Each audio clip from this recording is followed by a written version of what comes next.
Hi, brothers and sisters in Christ. For this midweek reflection, I want to tell you a little story. My late husband was a helicopter pilot in Vietnam, and when he came home, he had the attitude, I think, of, if no one was shooting at him, and he survived that, there's nothing else in his life could be that bad.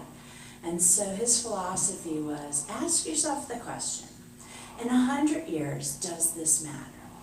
And actually, when we do that, I think we find that most of the time, it doesn't matter.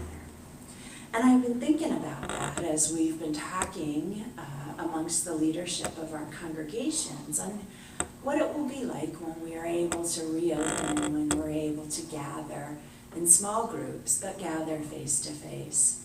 And there's going to be some changes. It's not going to be exactly the way it was before.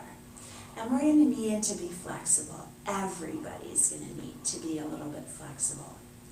You're not going to sit in your pew necessarily. And maybe even communion will be a little bit different than you're used to. It's all part of the new normal. And so ask yourself this question. Does it really matter? In 100 years, is it going to matter where you sat in church? In 100 years, is it really going to matter how communion was done?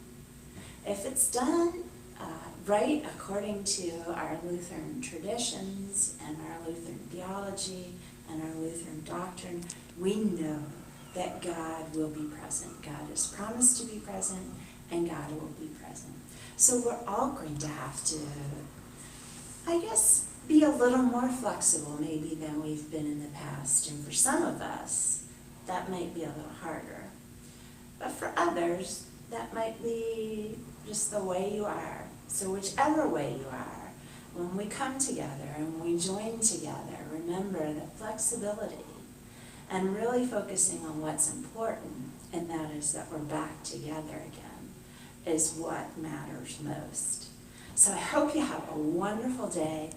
God bless you till we meet again. Thank you.